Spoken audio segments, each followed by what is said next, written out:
Each week we dive into a hot topic about video games. This week we're going to talk about after the PlayStation 5 event has been announced and officially revealed as the future of gaming. We want to talk about what we think the future of gaming should look like.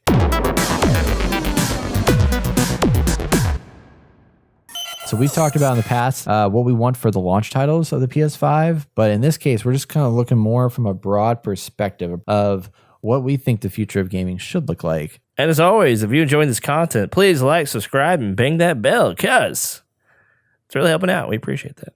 It sounds like from what I've been hearing is that they've been struggling because they've never had to do a PlayStation event reveal digitally. I know that one of the things that they mentioned at the very end of their announcement article of this event was that we hope we do not disappoint. This is going to be over an hour long. It's going to be a lot of games that should be showcased here. I don't know yet if we're going to see hardware. I don't know. What do you think, Austin? Do you think we'll see hardware reveal here, or do you think it's just going to be about games?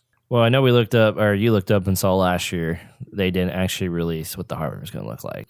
7 years ago. This generation, when it first was announced, which I find very surprising. And if we go off that, they probably won't. For me, like, it would make me worried, like very worried. Like, what is it going to look like? Obviously, the issues before were that there could be thermal issues where it overheats because of given the hardware and the power that it's going to be pumping out and stuff. And it is very concerning. It's like, now that we have these concerns, we need to see something that's going to satisfy customers and give us hope that we're buying something that is going to be worth it, and it's not going to get, some red ring of death from like Xbox 360 got. So for me, I want to see it. Like, I want to know I'm getting something good. Obviously it needs to look cool. I understand the pandemic production line of stuff has been pushed back or been completely just halted altogether, and that is an issue. But if you want this to be something that people want to go out and buy tomorrow, definitely need to see it. Definitely, obviously, got to show all the cool components to it, and then how easy it is to jump into a game and no load time whatsoever. Like, I do you know that like on the teaser trailer here, or the teaser video that they showcased, it seems like they revealed a black controller. Yes. Which I assume that maybe it was going to be, a new white console, but maybe they're going to offer in two colors for the first time ever at the launch of it. But unless it's just colored this way, but it very much looks like it's a black controller that they're showcasing. Oh, yeah. So the fact that they've showed two color tones of this thing now, but they still have yet to show us the console is kind of crazy. But I think they definitely need to show the console. At least if nothing else, just give me a sneak peek glimmer, like just a little piece of it. Just so I know that, hey, this thing exists. They did mention specifically that this is the first of many updates that will be coming. So rest assured, they were affirming us that this is not the end all be all. There'll be a lot more, but they did explicitly say that this is going to showcase new gameplay for the PlayStation 5 and the future of gaming. And unlike Xbox, I feel like PlayStation is going to deliver on that and actually show gameplay. So that's good. Especially the fact that Xbox already failed on that. So they have to show gameplay now. Right. Otherwise, they're not going to be able to come back from it.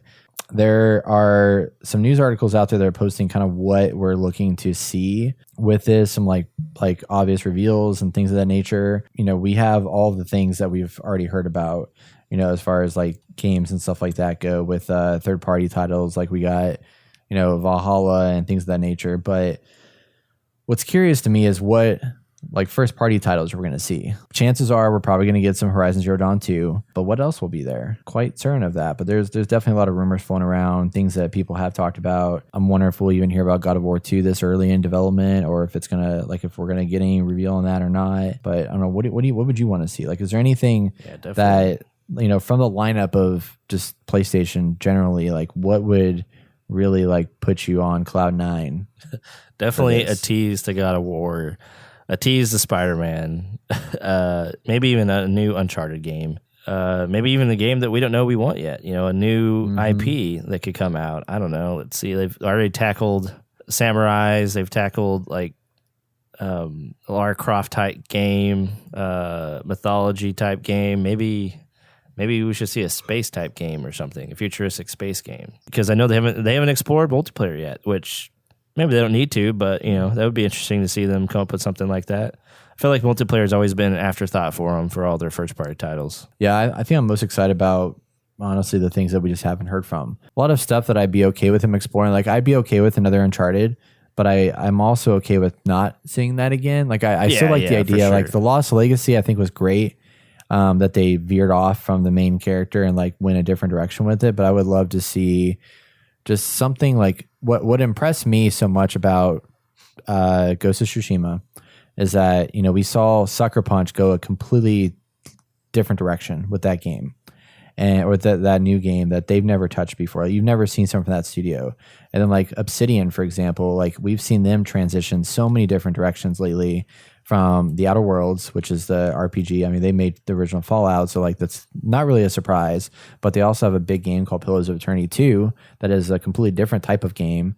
And they also are bringing out Grounded, which is like a survival game that's third person and like totally different than all the other ones that they've produced. So like to see them shift so much is really interesting and cool for me to see. So I love to see some studio come out that we've seen known for a thing, or even Killzone, like the developers of Killzone, who are they? Guerrilla Games. They went from Killzone to Horizon Zero Dawn. That was a vast shift for them.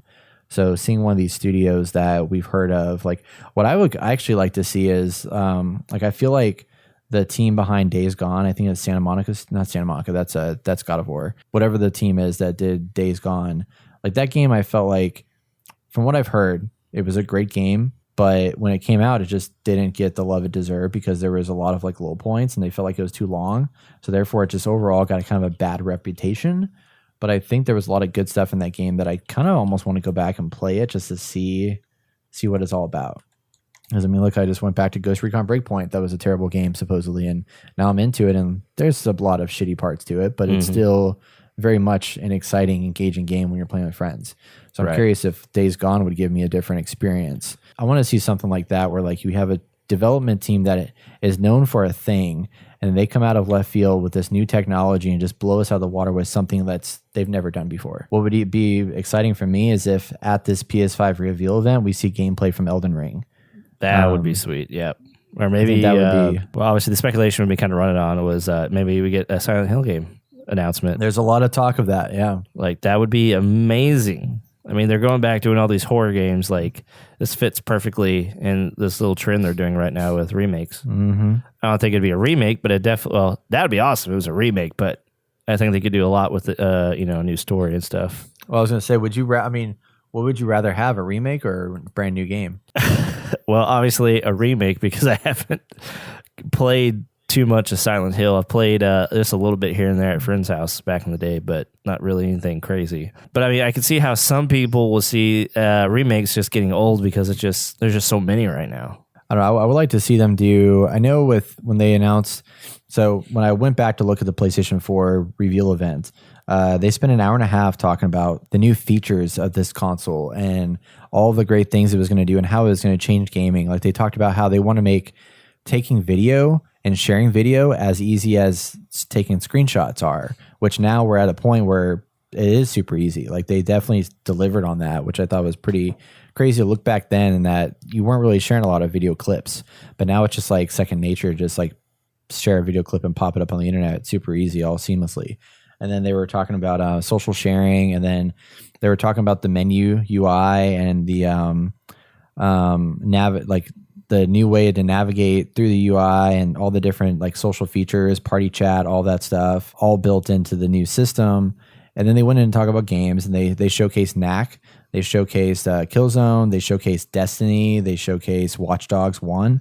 Crazy to think that was like, we're now about to get the third iteration of Watch Dogs, and their launch of PlayStation 4 in 2013 was check out Watch Dogs 1. Look how amazing this game is. And like see where we are now with stuff. Killzone was in there. They announced Infamous, which the Infamous Second Son was like really, really cool the way that they presented that game. They didn't show gameplay, but they showed a really badass cutscene that was like, holy crap, I want to play this game. Yeah. But they had like 10 games that they showcased at that event. And looking back now, it's just like wild to think about. Some of them are really good, but I don't look at them as these are the best games of all time. Like none of them really stand out. I mean, Destiny definitely made a mark in society, but I don't consider it Spider-Man or anything like that. But like as a launch, there wasn't anything that was mind-blowingly great. Right. So I'm curious if it's going to be the same with this. Is that we're going to get to it, and we're going to be wowed by this stuff, but then they're going to be soon forgotten later on because developers are going to build this hardware up, and you're going to start to see it like a year or two from now.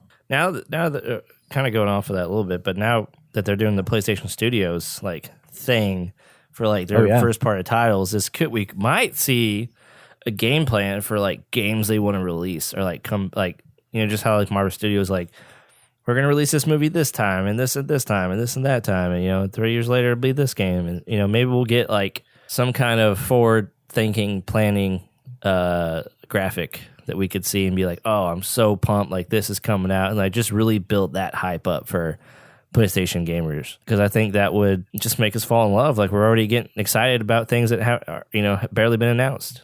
I mean, that's how Marvel people get too. Yeah, I mean, I think they have a lot of pieces here that are going the right direction. Like, they're still trying to figure out this whole digital sphere. They launched the State of Play last year and pushed that, and they had some hiccups and stuff like that. But I've really enjoyed their deep dives that they've done recently with like Ghost of Tsushima and The Last of Us, even though like, again, we didn't need to see The Last of Us. But if they continue that trend, doing like a Nintendo Direct kind of style, but they focus on a couple of games, like whenever they had that E3 performance, the last time they were at E3, they showcased, 4 games that they focused on, which was Ghost of Tsushima, Last of Us Part 2, Death Stranding, and there was, what was the fourth one?